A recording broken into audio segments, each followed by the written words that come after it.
ایک انہوں نے کہا کہ کیا تعدیل ارکان کو ترک کرنے سے بھی سجدہ سہو واجب ہوتا ہے؟ تعدیل ارکان کا مطلب ہوتا ہے اطمینان سے ارکان کو، نماز کے جو فرائض وغیرہ ہیں، واجبات ہیں، انہیں اطمینان اور سکون سے ادا کرنا۔ اور اکثر اس کا اطلاق جب ہم رکوع سے سیدھے کھڑے ہوتے ہیں اس کو قومہ کہتے ہیں، ایک بار سبحان اللہ کی مقدار کھڑا ہونا واجب ہوتا ہے، اور اس طرح دو سجدوں کے درمیان جب بیٹھتے ہیں اس کو جلسہ کہتے ہیں، کم از کم ایک سبحان اللہ کی مقدار یہ بھی رہنا واجب ہے۔ اب اگر کوئی بے خیالی میں بس رکوع سے تھوڑا سا اٹھا اور سجدے میں چلا گیا، اب اس کو یاد آیا ہو میں سیدھا نہیں کھڑا ہوا تھا، یا ایک سجدے سے تھوڑا سا اٹھا فوراً چلے گئے دوسرے سجدے میں، تو یہ تعدیل ارکان کا ترک ہے۔ اگر جان بوجھ کے کرے تو نماز واجب العیادہ ہے، جس سے کہ یہ مزدور وغیرہ جو ہوتے ہیں ویسے تو یہ بہت دیندار بنتے ہیں اور بہت ہی زیادہ مطلب تبلیغ وغیرہ کے اندر بھی مطلب آتے جاتے ہیں، لیکن ان کے نمازوں کا حال اگر آپ دیکھ لیں تو بڑا عجیب و غریب ہوتا ہے کہ یوں جسے ٹھونگے مار رہے ہوتے ہیں۔ نبی کریم صلی اللہ علیہ وسلم نے ایک شخص کو دیکھا کہ وہ اسی طرح تیزی سے سجدہ کر رہا تھا، تو آپ نے اس کو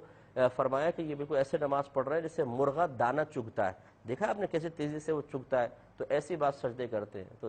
اس پہ بھی کلام کریں گے لیکن ایک مختصر سے بریک کے بعد۔ میرے ورد لب ہے نبی، کہ جو تبلیغ دین کے لیے آتے جاتے بھی نظر آتے ہیں لیکن ان کے نمازوں کا کوئی ٹھکانہ نہیں ہوتا۔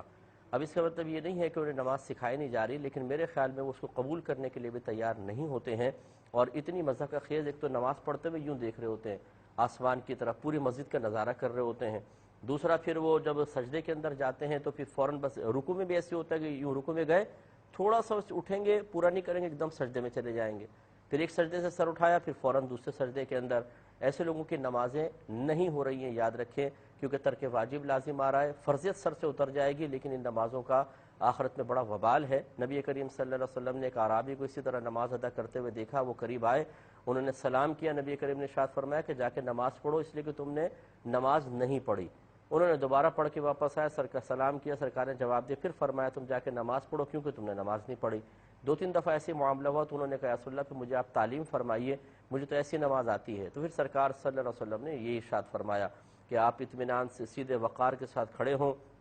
تکبیر کہیں، پھر اطمینان سے رکوع کریں، پھر اس کے بعد اطمینان سے کھڑے ہوں۔ تو علماء یہ فرماتے ہیں کہ وہ اصل میں تعدیل ارکان کا ترک کر رہے تھے، اس لیے نبی کریم صلی اللہ علیہ وسلم نے بار بار ان کو نماز لوٹانے کا حکم دیا۔ پہلی مرتبہ بھی بتا سکتے تھے لیکن بار بار اس مشقت میں اس لیے ڈالا تاکہ پوری زندگی کے لیے واقعہ ان کے ذہن میں ثبت ہو جائے۔ تو اچھی طرح یاد رکھیں کہ اگر خدا نخواستہ کوئی جان بوجھ کے سستی کے ساتھ تعدیل ارکان کو ترک کرتا ہے پھر تو نماز ہی واجب العیادہ ہے، فرضیت اگرچہ سر سے اتر جائے گی، اور اگر کوئی غلطی کر لے اور بعد میں اس کو یاد آئے تو آخر میں سجدہ سہو سے اس کا تدارک ہو سکتا ہے۔ ایک کالر میرے ساتھ ہیں، السلام علیکم۔